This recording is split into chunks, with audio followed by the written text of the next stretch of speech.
ప్రతి ఒక్కరికి మనకి ఇప్పుడు ఎలక్షన్స్ వచ్చాయి. ఎలక్షన్స్ వల్ల మనకి ప్రతి వాళ్ళకి ఓట్ అనేది ఒక వెపన్, మన అందరి చేతిలోనే ఉన్న అదొక పెద్ద ఇన్స్ట్రుమెంట్ అండ్ వెపన్. సో ఆ వెపన్ మనం బాగా చదువుకున్న వాళ్ళు జేడీ లక్ష్మీనారాయణ గారు లాంటి వాళ్ళకి ఓటు వేస్తే మన యూత్కి, మనం పిల్లలకి ఎంప్లాయ్మెంట్ అనేది క్రియేట్ చేస్తారు.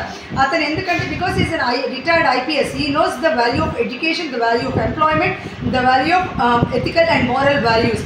సొసైటీలో ఒక హ్యూమన్ బీయింగ్ ఎలా బతకాలి, వాళ్ళని ఎలా తీర్చిదిద్దాలి పౌరులు అనేది అతనికి బాగా తెలుసు. బికాస్ కష్టపడి పనిచేసి ఎడ్యుకేషన్ వాల్యూ ఉన్న వాళ్ళకి they know all the backgrounds of each and every person and individual in this society. So మనము ఇప్పుడు అది లేక ఏమైందంటే గడిచిన ప్రభుత్వాలు అన్ని ఎంప్లాయ్మెంట్ క్రియేట్ చేస్తాము, ఆర్గనైజేషన్ తీసుకొస్తాం అంటున్నారు, కానీ ఇప్పటికొచ్చి ఎవరికి ఏమి ఎంప్లాయ్మెంట్ ఇవ్వలేదు. దానివల్ల యూత్కి ఎంప్లాయ్మెంట్ లేక చాలా డిప్రెషన్, యాంగ్జైటీ, స్టేట్ ఆఫ్ చికాకులో వాటిలో వెళ్ళిపోయి వాళ్ళు డ్రగ్స్కి, ఆల్కహాల్కి, సిగరెట్స్కి, వీటన్నిటికీ, గేమింగ్కి, బెట్టింగ్కి అలవాటు పడిపోయి వాళ్ళ జీవితాన్ని నాశనం చేసుకుంటున్నారు. పేరెంట్స్కి మెంటల్ టార్చర్ పెడుతున్నారు. దానివల్ల వాళ్ళు ఏమి సాధించట్లేదు. అంటే ఇప్పుడు అన్ని గవర్నమెంట్స్ లక్ష్యం ఏంటంటే యూత్ని మొత్తం రూపం ఆపేయాలి, ఓన్లీ ఓల్డ్ పీపుల్ని, చాలా కిడ్స్ని ఉంచాలి. అంటే యూత్ లేకపోతే దేశం లేదు. యూత్ ఉంటేనే దేశం అనేది ఉంటుంది. లైక్ సౌత్ కొరియాలో ఇప్పుడు చూడండి, యూత్ అనేది లేదు, అంతా ముసలివాడు.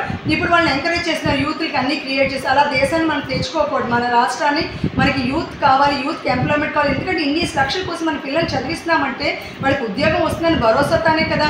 వాళ్ళు పక్క రాష్ట్రాలకు వెళ్ళి స్విగ్గీ, జొమాటోలో 5,000కి పాప ఇంజనీర్లు కూడా స్విగ్గీ, జొమాటోలు, బిగ్ బాస్కెట్లో 5,000కి సంపాదించుకుంటున్నారు.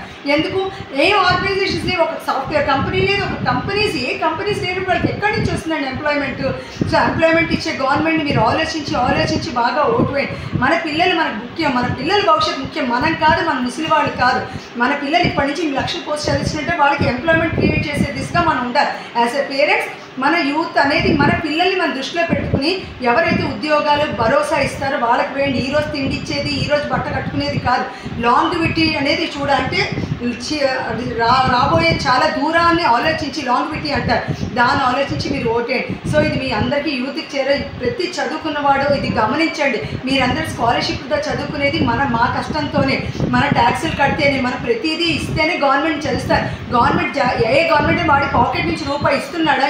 ఇవ్వడు.